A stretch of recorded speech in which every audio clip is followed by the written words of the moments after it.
Hello बच्चों, let's read this question and the question says that fill in the blanks.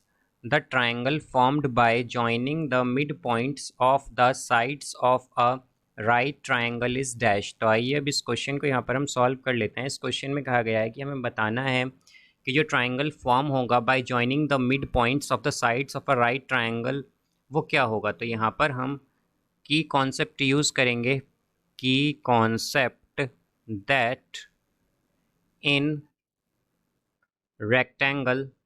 तो rectangle में हमारे पास क्या होता है कि जो अपोजिट साइड्स होती हैं, अपोजिट साइड्स वो इक्वल होती हैं। Opposite sides are equal and parallel, and parallel, और वो पैरेलल भी होती हैं। तो यहाँ से अब अगर हम देखें कि हमारे पास ये एक रेक्टेंगल, यहाँ पर हम एक राइट ट्राइंगल कंसीडर करते हैं। ये एक राइट ट्राइंगल है, तो ये ट्राइंगल ले लेते हैं हम ABC, और इसमें B क्या है यहाँ पर, ये 90 डिग्री है। तो यहाँ पर ये एक राइट एंगल ट्राइंगल है हमारे पास। अब अगर हम इसके मिड पॉइंट्स लें तो इसके AB का मिड पॉइंट हम ले लेते हैं यहाँ पर D, BC का मिड पॉइंट ले लेते हैं E, और AC का मिड पॉइंट ले लेते हैं F।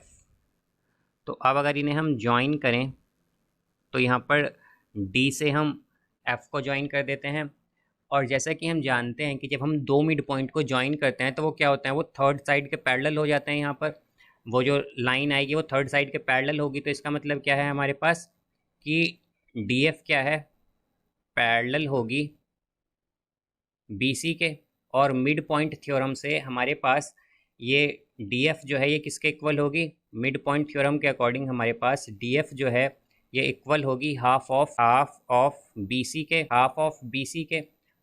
और हम जानते हैं कि हमारे पास BC जो है यहाँ पर हमारे पास BC का मिड पॉइंट क्या है, E है। तो यानी कि BE और EC इक्वल होंगे तो हम क्या कह सकते हैं कि हमारे पास DF इक्वल होगा यहाँ से BE के, बिकॉज हाफ ऑफ BC क्या होगा, BE और EC दोनों हो सकते हैं। तो यहाँ पर हम BE ले लेते हैं।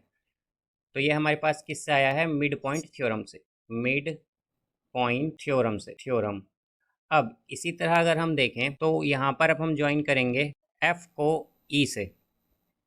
तो जब हम इन्हें ज्वाइन करेंगे तो ये भी बेसिकली मिड पॉइंट है, और हम जानते हैं जब हम मिड पॉइंट्स को ज्वाइन करेंगे तो थर्ड साइड के पैरेलल होंगे मिड पॉइंट थ्योरम के अकॉर्डिंग।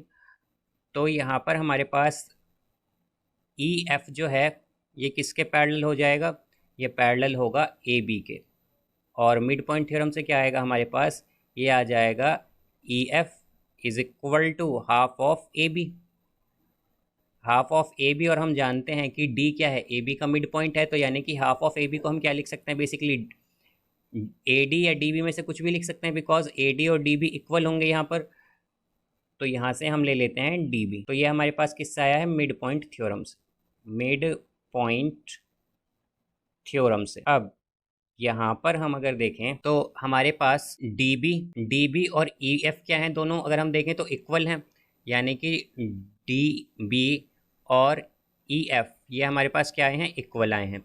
इसी तरह अगर हम देखें तो हमारे पास DF जो है वो इक्वल आया है BE के, DF इक्वल आया था यहाँ से हमारे पास ये BE के। तो ये दो भी इक्वल हैं।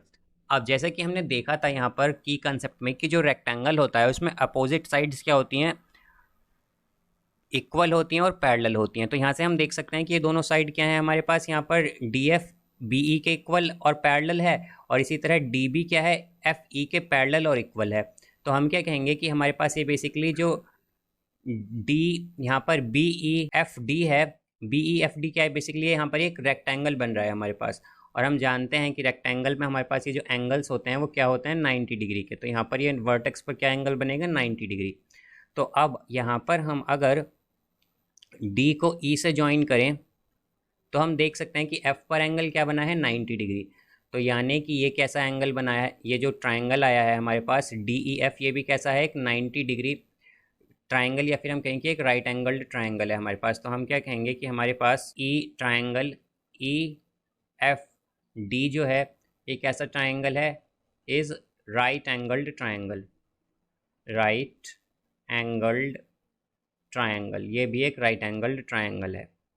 तो यहाँ पर हम क्या कहेंगे कि जैसा कि हमसे क्वेश्चन में पूछा गया था कि triangle formed by joining the mid points of the right triangle is, तो हम क्या कहेंगे, वो कैसा ट्रायंगल होगा, वो भी एक राइट एंगल्ड ट्रायंगल होगा।